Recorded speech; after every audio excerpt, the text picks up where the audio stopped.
여러분 안녕하십니까. 인성수업 12번째 12차시 시작하도록 하겠습니다. 자, 수업 안내 여러분들이 항상 보시던 것이니까 그냥 넘어가도록 하겠습니다. 자, 우리 지난 시간에 수업했던 거 다시 한번 열어보죠. 다시 열기. 여러분들 누군가와 이야기할 때 힘들 때 있어요. 그죠? 선생님도 있어요. 왜냐면 이렇게 하면 이렇게 될 것이다 라고 예측을 하고 누군가를 만났는데 상황은 내 예측과 전혀 다르게 움직여요. 나는 칭찬받을 것 같았는데 막상 만나서 이야기하다 보니까 잘못했다고 꾸중을 해요. 힘들거나 피하고 싶죠. 그죠? 이럴 때 어떻게 해야 될까요? 누군가 이야기할 때 어떻게 하면 좋을까요? 자, 먼저 상대에게 답하는 4가지 방식이 있습니다. 우리 지난 시간에 배웠죠? 한번 볼까요? 첫 번째는 질문에 정확하게 예, 아니오라고 자기 의사를 분명히 해야 되는 겁니다. 아마 도덕적 판단이 이렇게 될 거예요. 누군가 나에게 욕을 한다? 우리 뭐라고 해야 되죠? 그건 안 돼. 좋지 않아. 분명하게 이야기를 해야 돼요. 또 누군가가 너 이거 좋아하니 싫어하니? 물론 고민할 수도 있지만 그것이 도덕적으로 옳지 않을 땐 아니야 난 싫어. 괜찮아. 이렇게 분명하게 얘기를 해야 돼요. 아마 도덕적 질문에는 그렇다 아니다.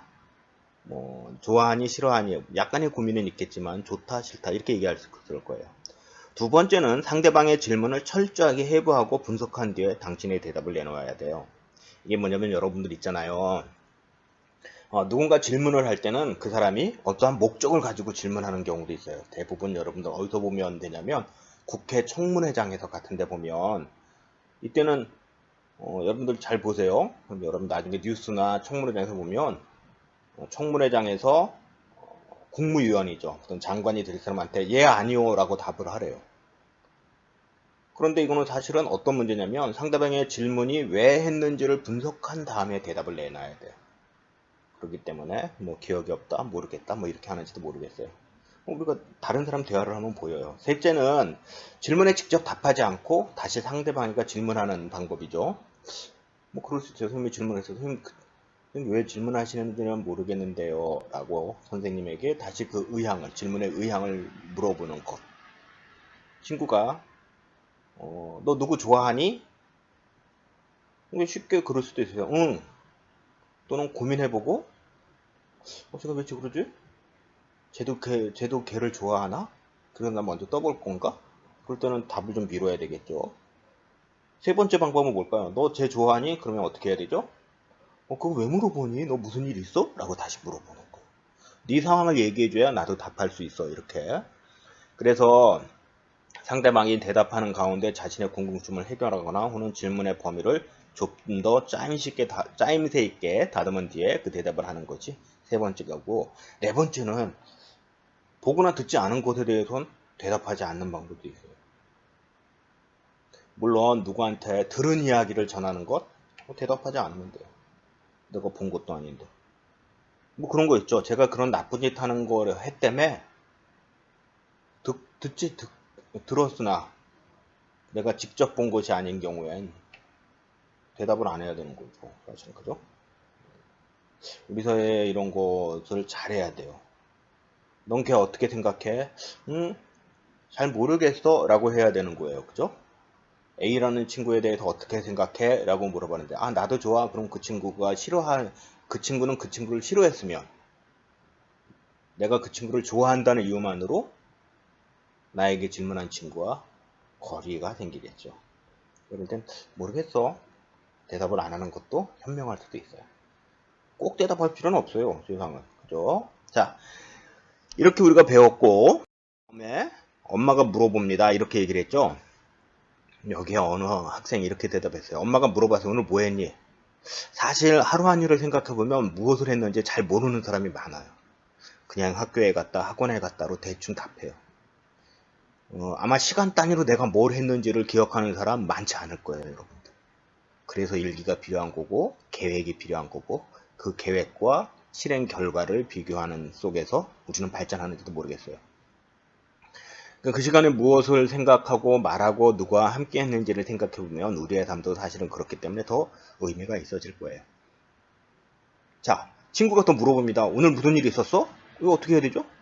그냥 다들 별일 없었어 라고 생각할 거예요. 선생님이 물어보잖아. 선생님 그거 왜 물어보세요? 그러는 친구도 있어요. 그죠? 근데 여러분들 잘 보세요. 오늘 일 가운데 가장 소중한 순간을 생각해보는 습관을 가지면 어떡할까요? 오늘부터 의미 있지만 더 큰 것은 행복할 수도 있어요. 아, 나 이 순간이 너무 좋았어. 그죠? 그래서 그 힘으로 부정적인 생각, 좋지 않은 생각도 지워버릴 수도 있어요. 그래서 이 질문, 마지막으로 선생님 물음, 엄마의 물음, 이런 물음에 여러분들이 어떻게 대답할지 생각해 보면서 자기 자신에 대해서 깊이 고민하는 시간, 생각하는 시간이 의미 있을 수도 있어요. 자, 이제 오늘 여러분은 여러분 자신에 대해서 어느 만큼 알고 있어요? 선생님 띄어쓰기 잘못했네요. 어느 만 띄고 큼이 됐네요. 잘못됐어요. 어느 만큼이죠. 고대 그리스 철학자 소크라테스는 너 자신을 알라라는 유명한 말을 남겼는데요. 사실 이 사람이 남긴 건 아니에요. 그리스 신전 벽화에 기둥에 써 있다고 그래요. 하지만 우리는 다른 것은 몰라도 자기 자신을 안다고 그래요. 근데 자세히 보면 나는 모르고 물건 가격, 나 밖의 것들은 많이 알아요. 그죠? 여러분들 자기 자신에 대해서 적어봐 그러면 한 페이지 적기 힘들어요. 그런데 자기 주변에 대해서 적어봐 그러면 텔레비전 어디서 무슨 프로그램, 어느 학원은 뭘 잘해, 어느 선생님은 이래, 몇 점을 적을 수 있어요. 나 밖의 것들은. 그래서 선생님이 질문을 해요. 과연 여러분들은 자기 자신에 대해서 얼마나 알까? 과연 나는 나를 얼마나 알까? 자, 이 고민을 가지고 한번 교과서로 들어가 보죠. 자, 교과서 32쪽에 안다, 암에 대한 것을 선생님이 읽으며 설명을 해드릴게요. 자, 고대 그리스 소크라테스, 철인인 뭐냐면 철학자예요. 현명한 사람. 철인 그래서 뭐 몸이 단단하고 뭐 철인 3종 경기의 그 철인이 아니고 지혜로운 사람이에요. 그리스의 지혜로운 사람 철인 소크라테스는 너 자신을 알라는 유명한 말을 남겼다. 좀 전에 선생님 뭐라고 했죠? 그리스 신전 기둥에 써 있다고 그랬어요. 그런데 우리는 자신을 잘 안다라고 쉽게 말하고 생각한다. 과연 나는 나를 얼마나 알까?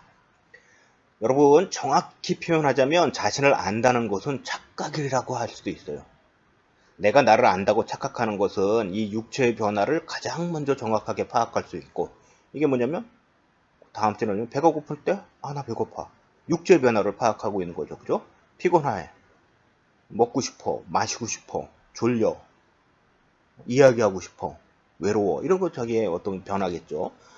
또 정서적 변화. 외로움 이런 것들이죠. 외로워. 친구가 없어. 이렇게 민감하게 반응하는 것이지 사실은 그것이 자기 자신일까요?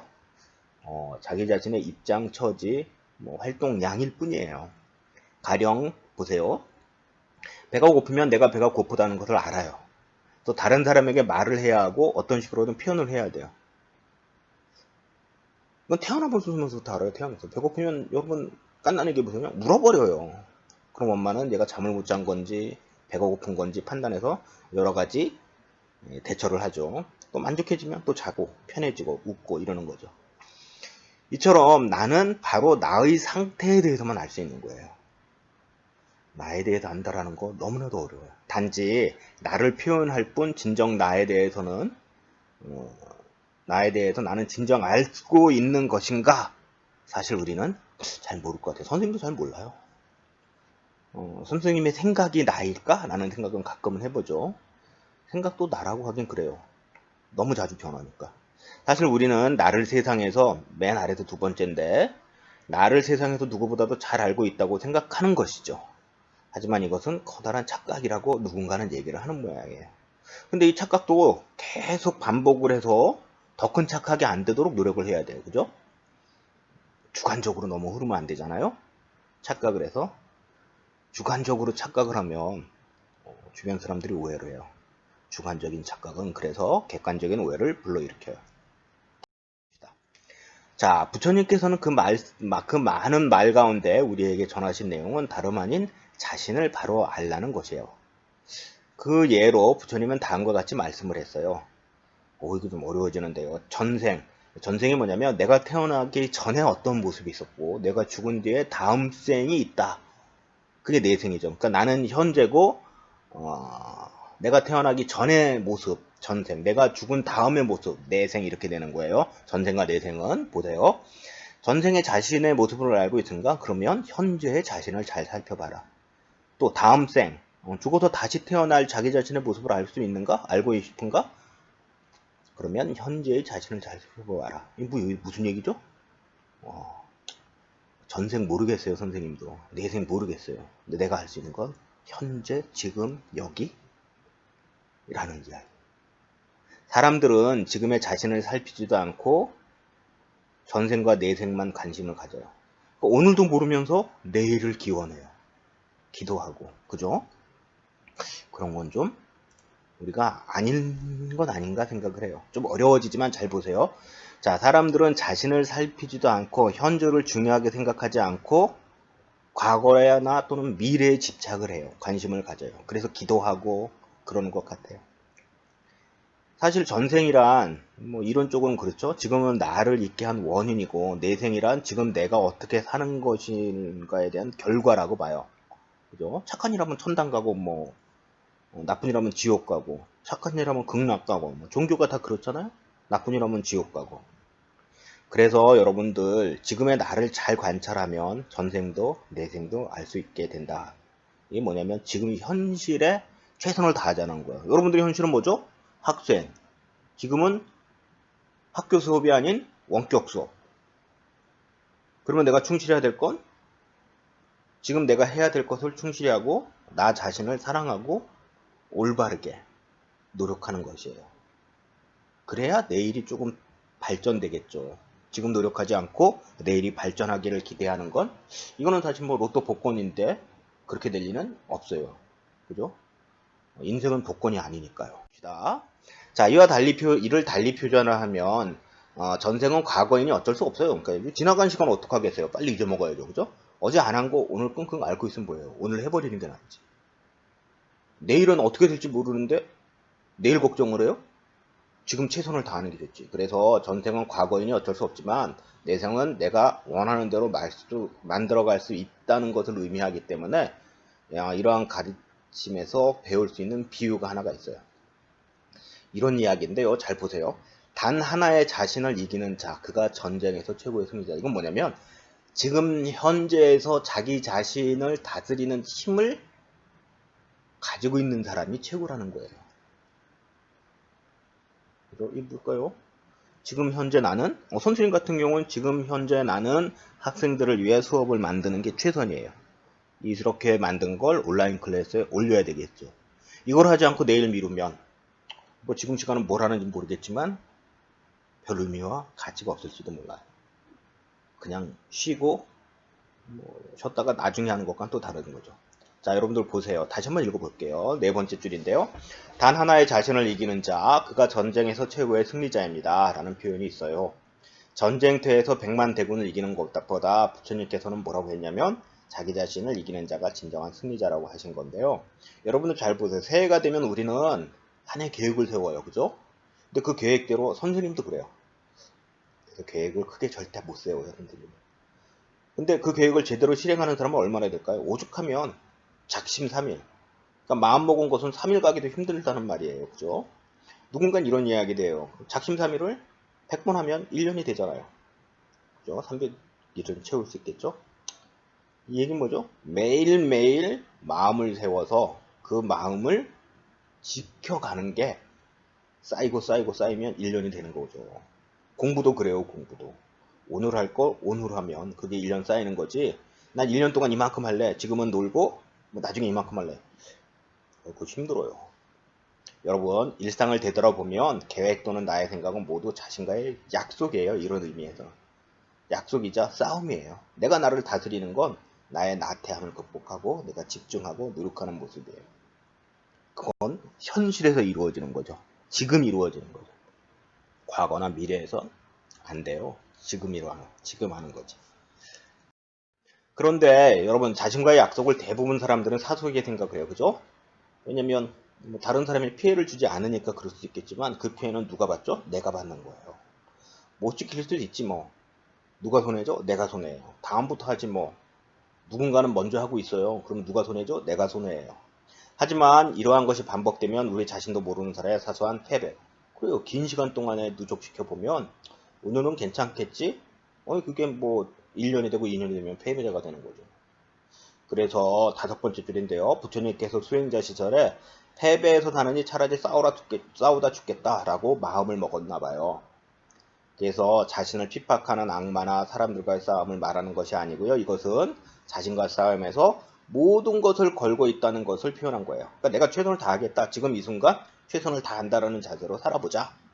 라고 부처님이 이야기하셨대요. 우리가 승리자가 되는 것을 다른 사람을 이기겨서 되는 것이 아니에요. 여러분. 그죠? 자신을 이기기 때문에 승리자가 되는 거예요. 자기 자신을 다스릴 줄 아는 사람은 누구한테 져줄 수도 있어요. 그래 그럼 네 뜻대로 해. 난 중요하지 않아. 그러나 상대방을 이기려고 어리석은 사람들도 꽤 많아요. 그죠? 우리는 자신을 이기는 자 외부 환경에 흔들리지 않고 그쵸? 그 어떠한 유혹과 힘에도 굴복당하지 않아. 왜냐하면 현실은 내가 어떻게 할까의 대상일 뿐이지 그 외부 대상에 나는 끌려가지 않기 때문에 그럴 수도 있어요. 진정 자식이 자신을 주인으로 당당하게 살 수 있는 그러한 삶의 주인이 여러분이 되었으면 좋겠어요. 이번 수업은 이거예요. 사실은 과거 걱정하지 마세요. 그죠? 1학기, 2학기 이렇게 계획하지 말고 지금 이 순간 오늘이라는 지금 이 순간 내가 있는 공간에 의미를 더해서 무엇을 실천으로 더 큰 의미를 만들까? 이게 진정 노력하는 승리자의 삶이고 이라고 선생님은 생각해요. 자, 보고. 자, 여러분들 이런 거 한번 생각해 보세요. 이제 나에 대해서 좀 생각을 해봐요. 나의 모습 가운데 지어야 할 모습. 생각해 보세요. 시간을 가지고. 나의 모습 가운데 또 키워야 될 모습도 있어요. 그리고 또 새로이 내가 만들어야 될 모습. 요 세 가지만을 매일매일 생각하고 그것을 지키고 유지할 수 있다면 그러면 발전적으로 변화를 해요. 그죠? 그게 뭐죠? 내가 발전한다는 건 싸우지 않고도 누군가를 이긴다는 이야기예요. 자기 자신을 다스려서 누군가를 이길 수 있는 자가 승리죠. 자, 여러분 수업 마무리할게요. 다음 시간엔 32쪽이 아니라 34쪽이에요. 선생님이 여기 수정을 못했네요. 죄송해요. 잘못했어요. 자, 이것으로 수업을 마치도록 하겠습니다. 짧은 시간 수고하셨습니다.